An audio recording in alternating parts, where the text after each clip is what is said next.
ಯೋಗ ಯೋಗ್ಯತೆ ಅನ್ನೋದು ಯಾರೋ ಕೇಳ್ಕೊಂಡ್ರು ಅಂತ ಒಲಿಯೋದು ಅಲ್ಲ, ಯಾರೋ ಬೇಡ ಅಂದ್ರು ಅಂತ ಕೈತಪ್ಪ ಹೋಗೋದು ಅಲ್ಲ. ಸ್ವಾಮಿ ನಿಷ್ಠೆ ಹೆಸರಲ್ಲಿ ಸಾರ್ಥಿ ನಿನ್ ತಲೆ ಕೆಡಿಸಿದ್ದಾರೆ. ಆ ದಾಮಿನಿ ಚಿಕ್ಕಮ್ಮನಂತವ್ರು ಮಾತ್ರ ನೀನ್ ಅರಸನ್ ಕೋಟೆ ಸೊಸೆ ಆದ್ರೆ ಅವಮಾನ ಅಂತ ಯೋಚನೆ ಮಾಡೋದು. ಅದೇ ಭ್ರಮೆಯಲ್ಲಿರ್ತಾರ ಅವರು. ನೀನ್ ಯಾವ್ದ್ರಲ್ಲಿ ಕಮ್ಮಿ ಪಾರು? ಇಡೀ ಜಗತ್ತಲ್ಲಿ ನಿನ್ನಷ್ಟು ಒಳ್ಳೆ ಹುಡುಗಿ ಎಲ್ಲೂ ಸಿಗಲ್ಲ. ಒಪ್ಕೋತೀನಿ. ಅಮ್ಮ ಹೇಳಿದ್ರು ನಾನ್ ಮದ್ವೆ ಆಗೋ ಹುಡುಗಿ ಓದ್ಕೊಂಡಿರ್ಬೇಕು, ಬಿಸ್ನೆಸ್ ಟ್ಯಾಕ್ಟಿಕ್ಸ್ ಗೊತ್ತಿರ್ಬೇಕು ಅಂತ. ಸರಿ, ಆದ್ರೆ ಅವ್ರು ಇನ್ನೊಂದ್ ಮಾತು ಹೇಳಿದ್ರು, ಅವರು ಈ ಅರಸನ್ ಕೋಟೆಗೆ ಅವ್ರ ಸ್ಥಾನ ತುಂಬಬೇಕು ಅಂತ. ಅದ್ ನಿನ್ನಿಂದ ಮಾತ್ರ ಸಾಧ್ಯ ಪಾರು. ನಿನ್ಗೊಂದು ನಿಜ ಹೇಳ, ನನ್ನ ಅಮ್ಮನ್ ಬಿಟ್ರೆ ನಿನ್ನಲ್ಲೇ ಆ ತಾಯಿ ಹೃದಯನ ಕಂಡಿರೋದು. ನನಗ್ ಮಾತ್ರ ಅಲ್ಲ, ಇಡೀ ಅರಸನ ಕೋಟೆಗೆ ನಿನ್ ರಕ್ಷಾ ಕವಚ ಇದ್ದ ಹಾಗೆ. ಕೆಲಸದೊಳಾಗಿದ್ಕೊಂಡೆ ನೀನ್ ನಮ್ಮನ್ನೆಲ್ಲ ಇಷ್ಟ ಚೆನ್ನಾಗಿ ನೋಡ್ಕೋತಾ ಇದ್ಯಾ. ಇನ್ನೀನ್ ನಮ್ಮನೆ ಸೊಸೆ ಆದ್ರೆ, ನನ್ ಹೆಂಡತಿ ಆದ್ರೆ ಈ ಅರಸನ ಕೋಟೆ ನಂದ ಗೋಕುಲ ಆಗೋದ್ರಲ್ಲಿ ಯಾವ ಅನುಮಾನನೂ ಇಲ್ಲ. ಅರ್ಥ ಮಾಡ್ಕೋ ಪ್ಲೀಸ್ ಒಪ್ಕೋ ಪಾರು.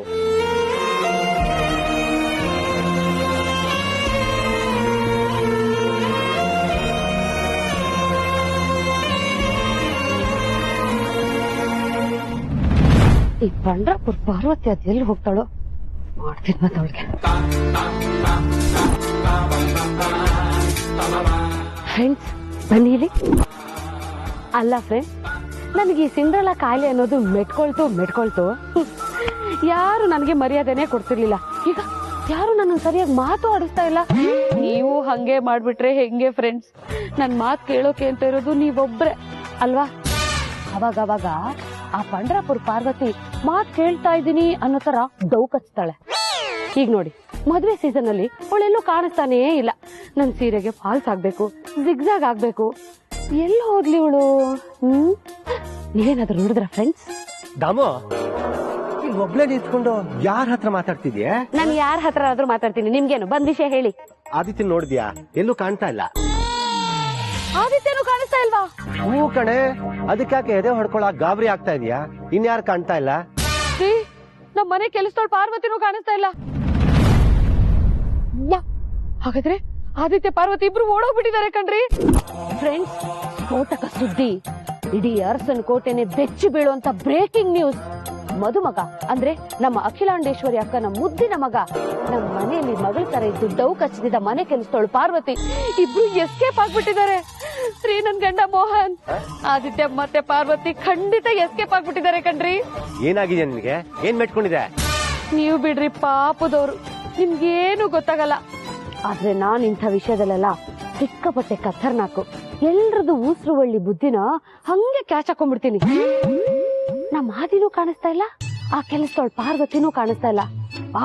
ಬಾಬಾ ರೀ, ಏನ್ ಪ್ಲಾನ್ ಮಾಡಿದ್ಲು ರೀ ಇವಳು? ಮದುವೆವರೆಗೂ ಕಾದು ಈಗ ನಮ್ಮ ಆದಿತ್ಯನ ಕ್ಯಾಚ್ ಹಾಕೊಂಡು ಓಡ್ ಹೋಗ್ಬಿಟ್ಟಿದ್ದಾಳೆ. ಇಲ್ಲ, ನಾನ್ ಸುಮ್ಮನೆ ಇರಲ್ಲ. ಈ ವಿಷಯ ನಾನು ಅಖಿಲಕ್ಕನ್ಗೆ ಹೇಳಲೇಬೇಕು. ದಾಮು ನಿಂತ್ಕೋ.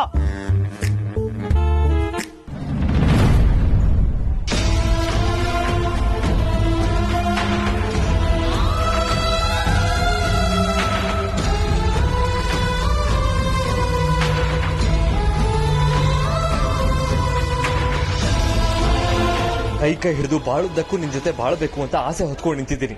ಕೈ ಜೋಡಿಸಿ ನನ್ ಜೊತೆ ಬರ್ತಾ ಇರ್ಬೇಕಷ್ಟೇ. ಕೈ ಮುಗಿಯೋದು ಬೇಡ್ಕೊಳ್ಳೋದು ಎಲ್ಲ ನನಗ್ ಬೇಡ. ಪ್ಲೀಸ್ ಪಾರು, ನನ್ನ ಮದ್ವೆ ಆಗೋದಕ್ಕೆ ಒಪ್ಪಿಗೆ ಕೊಡು. ಯಾರು ಆಗಿದ್ದಾಗ್ಲಿ, ನಾಳೆ ನಿನ್ ಬಳೆ ಶಾಸ್ತ್ರಕ್ಕೆ ಕೂರ್ಬೇಕಾದ್ರೆ ನಿನ್ ಮನ್ಸ್ ಬದಲಾಯಿಸ್ಕೊಂಡು ಕುತ್ಕೊಂಡ್ಬಿಡು. ಮನಸ್ಸು ತುಂಬಾ ಪ್ರೀತಿ ಇದೆ, ಮದುಮಗಳಾಗೋ ಅವಕಾಶನೂ ಇದೆ. ಪ್ಲೀಸ್ ಪಾರು, ಬಳೆ ಶಾಸ್ತ್ರ ಆಗುತ್ತೆ, ಆಮೇಲೆ ಗೌರಿ ಶಾಸ್ತ್ರ. ಇಲ್ಲಿವರೆಗೂ ಬಂದ್ಬಿಟ್ಟಿದೀವಿ. ಮುಂದೆ ಬರಕ್ಕಾಗಲ್ಲ. ಮುಂದೆ ನಡಿಬೇಕಾಗಿರೋದು ತಾಳಿ ಶಾಸ್ತ್ರ. ಅಲ್ಲಿ ನೀವ್ ತಾಳಿ ಕಟ್ಬೇಕಾಗಿರೋದು ಯಾಮಿನಿ ಅವ್ರಿಗೆ. ಅವರೇ ನಿಮ್ ಹೆಂಡತಿ. ಉಳ್ದಿದ್ದನ್ನೆಲ್ಲ ಮರ್ತು ಬಿಡಿ. ಮರ್ತು ಬದುಕೋ ಕಾಯಿಲೆ ನಿನಗ್ ಬಂದಿರಬಹುದು, ನನಗ್ ಬಂದಿಲ್ಲ, ಬರೋದು ಇಲ್ಲ. ಯಾರೋ ಆ ಯಾಮಿನಿ ಜೊತೆ ನನ್ ಗಂಟು ಹಾಕಕ್ ಯಾಕೆ ಇಷ್ಟು ಪಣ ತೊಟ್ಟಿದ್ಯಾ? ಅರಸನ ಕೋಟೆ ಗೌರವ, ಅಮ್ಮನ ಮೇಲಿನ ಭಕ್ತಿ ಅಷ್ಟೇ ನಿನ್ ಕಣ್ಣಿಗೆ ಕಾಣಿಸ್ತಾ ಇರೋದಲ್ವಾ? ನಿನ್ ಪ್ರೀತಿ ಇಲ್ದೆ ಸತ್ತು ಬದುಕಿರೋ ನಾನು, ನನ್ ಮೇಲೆ ನಿನಗೊಂದು ಸ್ವಲ್ಪನೂ ಕೇರು ಕನ್ಸನ್ ಇಲ್ವಾ? ನನಗೆ ಹೇಳ್ತಾ ಇದೆಯಲ್ಲ, ನೀನ್ ನನ್ನ ಮರ್ತು ಬದ್ಬಿಡ್ತೀಯಾ?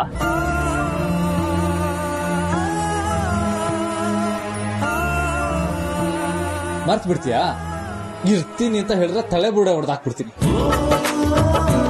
7 ಜನ್ಮಕ್ಕೂ ನೀವೇ ನನ್ ಗಂಡ ಅಂತ ಹೇಳ್ತಾ ಇದ್ದ ಆ ಪಾರು ಎಲ್ ಕಳ್ಸೋದು?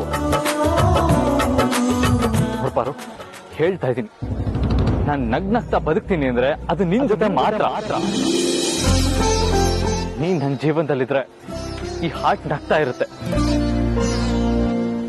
ನಮ್ ಮನೆ, ನನ್ ಜೀವನ ನಂದ್ಗೋಕ್ಳು ಆಗುತ್ತೆ. ನಿಮ್ಗಳ ಖುಷಿಗೆ ನಾನೇನಾದ್ರೂ ಯಾಮಿನ ಕಟ್ಕೊಂಡು ನನ್ನ ಪ್ರೀತಿನ ಕಳ್ಕೊಂಡ್ರೆ ನಾನ್ ಬದುಕಿರಲ್ಲ ಪಾರು.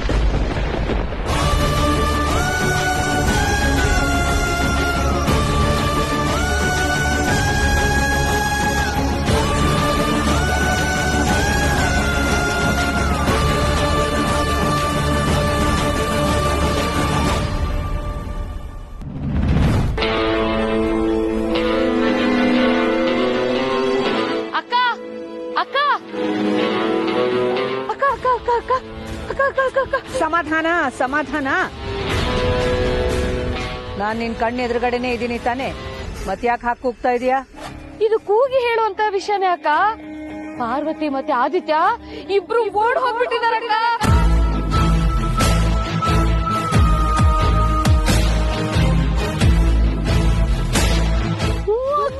ದಾಮಿನಿ, ಏನ್ ಮಾತಾಡ್ತಿದ್ಯಾ ಅಂತ ಅರಿವಿದ್ಯಾ ನಿನಗೆ? ನಾಲಿಗೆ ಬಿಗಿ ಹಿಡಿದು ಮಾತಾಡೋ. ಪಾರ್ವತಿ ನನ್ನ ಹತ್ರ ಹೇಳಿನೇ ಹೋಗಿದ್ದಾಳೆ. ಒಂದು ಕ್ಷಣನೂ ಕೆಲಸ ಬಿಟ್ಟು ಬೇರೆ ಏನನ್ನು ಯೋಚನೆ ಮಾಡಕ್ಕೆ ಬರ್ದೇ ಇರೋ ಪಾರ್ವತಿ ಮೇಲೆ ಇಲ್ಲ ಸಲ್ಲದ ಆರೋಪ ಹೊರಿಸಬೇಡ ದಾಮಿನಿ. ಅವಳ ಬಗ್ಗೆ ಮಾತಾಡೋವಾಗ ನಾಲಿಗೆ ಬಿಗಿ ಹಿಡಿದು ಮಾತಾಡು. ಪೂಜೆಗೆ ಹೂ ಇರ್ಲಿಲ್ಲ ಅಂತ ತರೋದಕ್ಕೋಸ್ಕರ ಹೋಗಿದ್ದಾಳೆ. ಅಯ್ಯೋ ಇಲ್ಲಕ್ಕ, ನಮ್ ಕಿವಿಲೆಲ್ಲ ಹೂ ಇಟ್ಬಿಟ್ಟು ಆದಿತ್ಯನ್ ಜೊತೆ ಎಸ್ಕೇಪ್ ಆಗ್ಬಿಟ್ಟಿದ್ದಾಳ ಅವಳು. ದಾಮಿನಿ,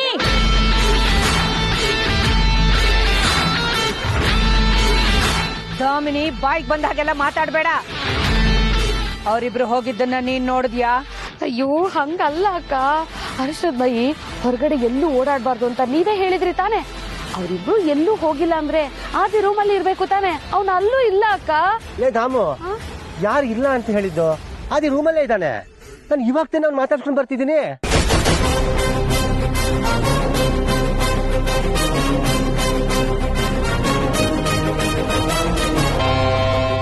ಏನಾಗಿದೆ ಯಜಮಾನ್ರೆ ನಿಮ್ಗೆ? ನಿನ್ನೆಯಿಂದ ಇದೇ ಮಾತನ್ ಪದೇ ಪದೇ ಹೇಳ್ತಿದ್ದೀರಲ್ಲ. ಬಿಡ್ತೋನಿ, ಅರ್ಸನ್ ಕೋಟೆ ವಾರಸ್ದಾರರು ನೀವು. ನನ್ನ ನಂತರ ನಮ್ಮ ಮುಂದಿನ ವಾರಸ್ದಾರನ್ನ ಕೊಡೋಳು ನೀನಾಗ್ಬೇಕು ಅನ್ನೋದೇ ನನ್ನ ಆಸೆ ಪಾರು.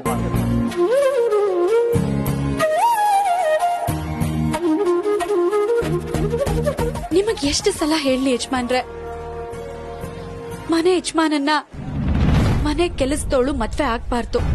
ದಯವಿಟ್ಟು ಹಠ ಮಾಡ್ಬೇಡಿ, ಅರ್ಥ ಮಾಡ್ಕೊಳ್ಳಿ. ಪಾರು, ನಿಂತ್ಕೋ. ನನ್ನ ಮರ್ತು ಬದುಕೋ ಶಕ್ತಿ ನಿನ್ಗಿದ್ಯಾ? ಆಮೇಲೆ ಅದನ್ನ ಯೋಚನೆ ಮಾಡಿದ್ರಾಯ್ತು. ಮುಖ ತಿರುಗಿಸ್ಕೊಂಡು ಹೋಗ್ತಾ ಇದೀಯಾ? ನಾನು ಯಾವತ್ತೂ ಇನ್ ತಿರುಗಿ ನೋಡಲ್ವಾ? ಇಲ್ಲ, ನೋಡಲ್ಲ. ತುಂಬಾ ಹಠ ಒಳ್ಳೇದಲ್ಲ ಪಾರು. ನನ್ನ ಬಿಟ್ಟು ನಿನ್ ಬದುಕಕ್ ಸಾಧ್ಯನೇ ಇಲ್ಲ. ಇಡೀ ಜೀವನ ಯಾಕೆ? ಈಗ್ಲೂ ನನ್ನ ನೋಡ್ದೆ ನಿನ್ಗೆ ಹೋಗಕ್ ಆಗಲ್ಲ. ಇವಾಗ ಏನಾದ್ರೂ ನೀನ್ ನನ್ ಕಡೆ ತಿರುಗಿದ್ರೆ ಜೀವನ ಪೂರ್ತಿ ನನ್ ಜೊತೆಗೆ ಇರ್ಬೇಕು. ಅದ್ ಸಾಧ್ಯನೇ ಇಲ್ಲ. ಅಮ್ಮ,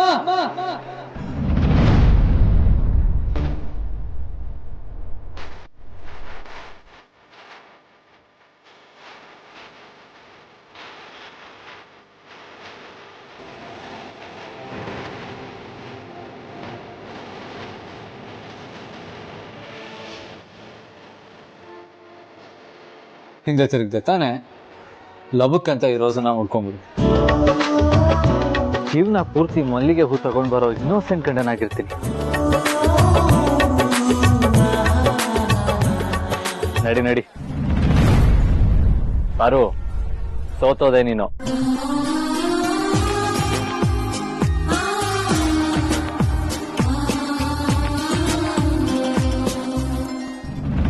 ಈ ಅಖಿಲಾಂಡೇಶ್ವರಿ ಮಗ ಈ ಕೆಲಸದವಳನ್ನ ಬರೀ ಪ್ರೀತಿ ಮಾಡ್ತಿಲ್ಲ, ಅವಳ ಮೇಲೆ ಪಾಗಲಾಗಿದ್ದಾನೆ. ಇದನ್ನ ಬಳಸ್ಕೊಳ್ಳೋದ್ಕಿಂತ ಒಳ್ಳೇವೇ ಯಾವುದೂ ಇಲ್ಲ.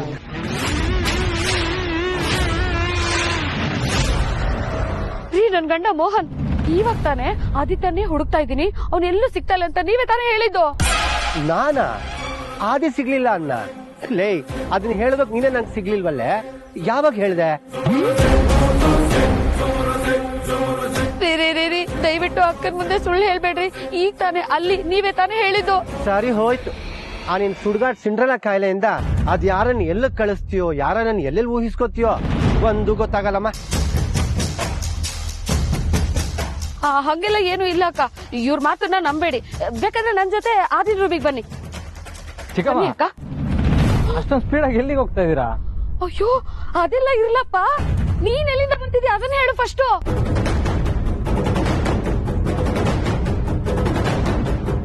ಅರೆ ಇನ್ನೆಲ್ಲಿಂದ ಬರ್ತಾನೆ? ರೂಮಲ್ಲಿ ಇದ್ದ ಅಂತ ನಾನೇ ಹೇಳ್ದೆ ಅಲ್ವಾ? ಅಲ್ಲಿಂದಲೇ ಬಂದಿರ್ತಾನೆ. ಹಾಮ, ನಾನು ಇವಾಗ ರೂಮಿಂದಾನೆ ಬಂದೆ. ನನಗೆ ಮೊದ್ಲೇ ಗೊತ್ತಿತ್ತು. ಪ್ರೀತು ಆಗ್ಲೇ ಹೇಳಿದ್ದ, ಸವಾರಿ ನನ್ ಸೊಸೆ ಯಾಮಿನಿ ಹತ್ರ ಹೋಗಿತ್ತು ಅಂತ. ಹೌದಮ್ಮ, ಅಲ್ಲಿಗೆ ಹೋಗಿ ನಾನು ರೂಮಲ್ಲಿ ಕೂತಿದ್ದೆ. ಅಕ್ಕ ಆದ್ರೂ ನನ್ಗೆಲ್ಲೋ ಒಂದ್ ಕಡೆ ಡೌಟ್. ಯಾಮಿನಿ, ನಿನ್ನ ಅನುಮಾನನೆಲ್ಲ ಗುಡ್ಸಿ ಗುಡ್ಡೆ ಮಾಡಿ ಆದಿ ಪಾರ್ವತಿ ಮೇಲೆ ತಂದು ಹಾಕ್ಬೇಡ. ಇಷ್ಟು ಸಮಯ ಆದ್ರೂ ಆದಿ ಎಂಥವ್ನು, ನಮ್ ಪಾರ್ವತಿ ಎಂಥವಳು ಅಂತ ನಿನಗೆ ಅರ್ಥ ಆಗಿಲ್ಲ ಅಲ್ಲ? ಯಾರ್ ಏನೇ ಹೇಳಿದ್ರು ಯಾವ ಕಾರಣಕ್ಕೂ ನಾನು ಆದಿ ಪಾರ್ವತಿ ಮೇಲೆ ನಂಬಿಕೆನ ಕಳ್ಕೊಳ್ಳಲ್ಲ. ಒಂದು ಮಾತು ತಿಳ್ಕೊ, ಯಾವ ಕಾರಣಕ್ಕೂ ಅವರಿಬ್ಬರ ಮೇಲೆ ಒಂದು ಕ್ಷಣಕ್ಕೂ ಅನುಮಾನ ಪಡೋಳಲ್ಲ ಈ ಅಖಿಲಾಂಡೇಶ್ವರಿ. ಶುಭದ ಸಮಯ ಕಂಗೊಳಿಸ್ತಾ ಇದೆ, ಶಾಸ್ತ್ರಗಳೆಲ್ಲ ಚೆನ್ನಾಗಿ ನಡೀತಾ ಇದೆ. ಇದೇನ್ ವಿಚಿತ್ರ ನಿಂದು? ಬಾಯ್ ಮುಚ್ಕೊಂಡ್ ಬಿದ್ದಿರ್ಬೇಕು. ಇನ್ನೊಂದು ಮಾತಾಡಿದ್ಯೋ ಅವರಿಬ್ಬರ ಬಗ್ಗೆ ಹುಷಾರ್. ಸಾರಿ ಅಕ್ಕ. ಸರಿ, ಎಲ್ರೂ ಹೋಗಿ ರೆಸ್ಟ್ ಮಾಡಿ. ಸರಿಮ್ಮ, ಸರಿ ಅದಕ್ಕೆ.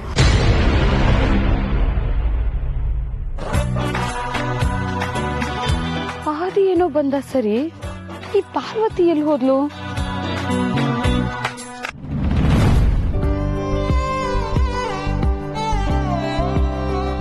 ಪಾರ್ವತಿ, ಹೂ ತಗೊಂಡ್ ಬಂದಿಯಮ್ಮ? ಹಾಮ್ಮ ತಗೊಂಬಂದೆ. ಹಾಗೆ ನಾಳೆ ಬಳಗಾರ ಚೆನ್ನಯ್ಯ ಬರ್ತಾ ಇದಾರಲ್ಲ, ಅವ್ರಿಗೆ ಕೊಡೋದಿಕ್ಕೆ ಅಂತ ಬೆಲ್ದಚ್ಚು, ಅಕ್ಕಿ ಮತ್ತೆ ಹಣ್ಣು ಇವೆಲ್ಲನೂ ತಗೊಂಬಂದಿದ್ದೀನಿ. ನಾನು ಈಗ್ಲೇ ಎಲ್ಲ ತಯಾರು ಮಾಡಿಟ್ಟಿರ್ತೀನಮ್ಮ, ನೀವು ಬೆಳಿಗ್ಗೆ ಬರೀ ದಕ್ಷಿಣ ಇಟ್ಕೊಟ್ರೆ ಸಾಕು. ಪಾರ್ವತಿ, ಕೆಲ್ಸದ ಬಗ್ಗೆ ಅದೆಷ್ಟು ಶ್ರದ್ಧೆ ನಮ್ಮ ನಿನ್ಗೆ. ಕೆಲವರು ಹೇಳಿದ ಕೆಲ್ಸ ಮಾಡಲ್ಲ, ಮಾಡಿದ್ರು ಅದು ಸರಿಯಾಗಿರಲ್ಲ. ಆದ್ರೆ ನೀನು ಕೆಲ್ಸ ಹೇಳೋವಾಗ್ಲೇ ಅದನ್ನ ಗಮನ ಇಟ್ಟು ಕೇಳಿಸ್ಕೊಂಡು ಶ್ರದ್ಧೆಯಿಂದ ಎಲ್ಲವನ್ನೂ ಅಚ್ಚುಕಟ್ಟಾಗಿ ಎಲ್ಲೂ ಕೊರತೆ ಬರದೇ ಇರೋ ಹಾಗೆ ಮಾಡಿ ಮುಗಿಸ್ತೀಯ. ಭೇಷ್ ಮಗಳೇ, ಒಳಗ್ ತಗೊಂಡು ಹೋಗಿಡು. ಸರಿಮ್ಮ.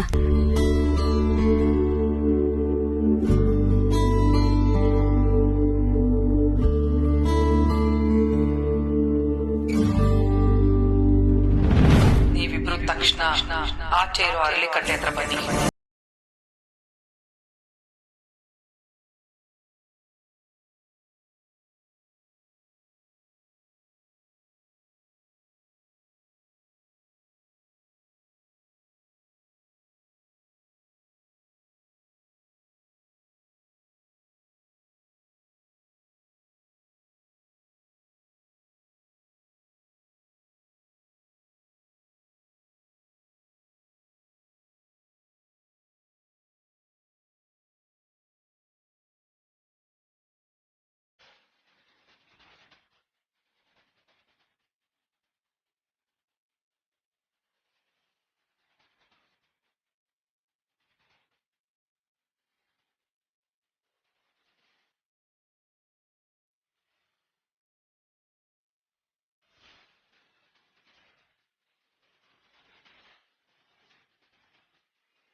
ಯಾರು ಇಲ್ವಲ್ಲ? ಅರುಂಧತಿ ಧ್ವನಿ ಬಂದಿದ್ದು ಇಲ್ಲಿಂದಾನೆ.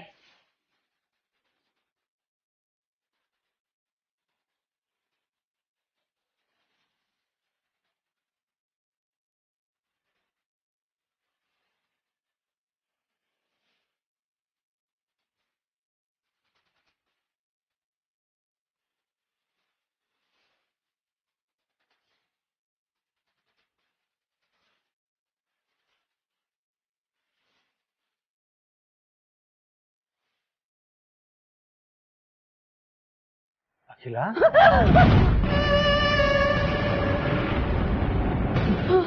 ಏನಾಯ್ತು ಅಖಿಲ? ಯಾಕೆ ಇಷ್ಟೊಂದು ಗಾಬರಿ ಆಗಿದ್ಯಾ? ಅದು ರಘು, ಸಮಾಧಾನ ಸಮಾಧಾನ ಸಮಾಧಾನ ಮಾಡ್ಕೊ. ಏನಾಯ್ತು? ಯಾಕೆ ಇಷ್ಟೊಂದು ಟೆನ್ಷನ್ ಮಾಡ್ಕೊಂಡಿದ್ಯಾ? ಯಾರನ್ನು ಹುಡುಕ್ತಾ ಇದೀಯಾ? ಶತ್ರುಗಳು ಅಕ್ಕಪಕ್ಕದಲ್ಲೇ ಸುಳಿದಾಡ್ತಿರೋ ಹೊತ್ತಲ್ಲಿ ಸಮಾಧಾನದಿಂದ ಇರೋದಕ್ಕೆ ಹೇಗ್ ಸಾಧ್ಯ ರಘು? ಅಖಿಲ, ಶತ್ರುಗಳ ಯಾರು? ಮದುವೆ ತಪ್ಪಿಸೋ ಮಾತಾಡಿದ ಮಾತ್ರಕ್ಕೆ ವೀರಯ್ಯ ನಿನ್ಗೆ ಶತ್ರು ಆಗೋದ್ದ? ವೀರಣ್ಣ ಅಲ್ಲ ರಘು, ಯಾವುದೋ ಅವಿವೇಕಿ ಭಾವನೆಗಳಿಗೆ ಮನಸ್ಸನ್ನ ದೂಡಿ ಹೃದಯದ ಒಳಗೆ ಸೇಡಿನ ಜ್ವಾಲಾಮುಖಿಯನ್ನ ಅವಿತಿಟ್ಟುಕೊಂಡು ಇಡೀ ಅಖಿಲಾಂಡೇಶ್ವರಿ ಕುಟುಂಬನ ಸುಟ್ಟು ಭಸ್ಮ ಮಾಡ್ಬೇಕು ಅಂತ ಕಾಯ್ತಾ ಇರೋದು ಅವಳೇ ಅರುಂಧತಿ.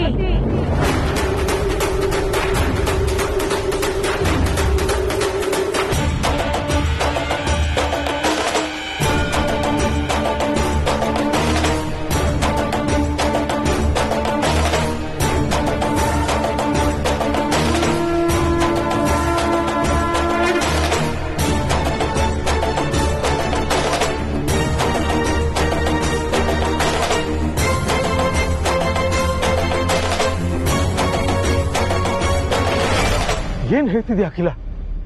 ಶುಭ ಕಾರ್ಯ ನಡೀತಿರೋ ಈ ಸಮಯದಲ್ಲಿ ಅಂತವಳ ಹೆಸರು ಯಾಕೆ ಹೇಳ್ತೀಯ? ಸುಮ್ನೆ ಹೇಳ್ತಿಲ್ಲ ರಘು, ಸುಮ್ನೆ ಹೇಳ್ತಿಲ್ಲ. ನಾನೇ ನನ್ನ ಕಿವಿಯಾರ ಕೇಳಿಸ್ಕೊಂಡಿದ್ದೀನಿ ಅವಳ ಧ್ವನಿನ. ದೇವಸ್ಥಾನದ ಅರಳಿಕಟ್ಟೆ ಹತ್ರ ನೀವಿಬ್ರು ಬನ್ನಿ ಅಂತ ಯಾರನ್ನೋ ಕರೀತಾ ಇದ್ಲು. ಇಬ್ರು ಅಂತ ಹೇಳಿದ್ಲಾ? ಅಂದ್ರೆ ಈ ಮದುವೆ ಮನೆಗೆ ಅರುಂಧತಿ ಕಡೆಯವರು ಇಬ್ರು ನಮ್ಗೆ ಗೊತ್ತಿಲ್ಲದೆ ಬಂದು ಸೇರ್ಕೊಂಡಿದಾರ? ಯಾರಿರ್ಬೋದು ಅವರಿಬ್ರು?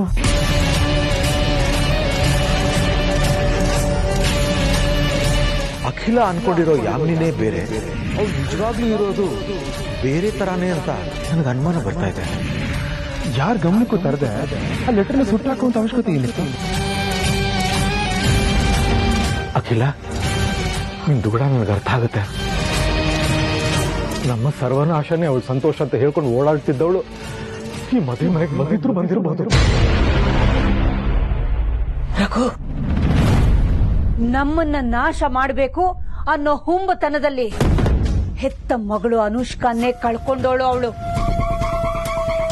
ಆ ಸೈಡನ್ನು ಸೇರಿಸ್ಕೊಂಡೇ ಬಂದಿರ್ತಾಳೆ. ಅವಳನ್ನ ಎದುರಿಸೋದು ದೊಡ್ಡ ವಿಷಯ ಅಲ್ವೇ ಅಲ್ಲ.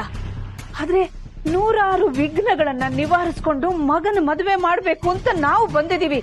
ಅಂಥದ್ರಲ್ಲಿ ಇವಳು ಗಾಬರಿ ಆಗ್ಬಿಡ ಅಖಿಲ, ಅಂಥದ್ದು ಏನೂ ಆಗಲ್ಲ. ಇಲ್ಲ ರಘು, ಅವಳ ವಿಷಯ ನಿಮಗೂ ಚೆನ್ನಾಗಿ ಗೊತ್ತಲ್ಲ.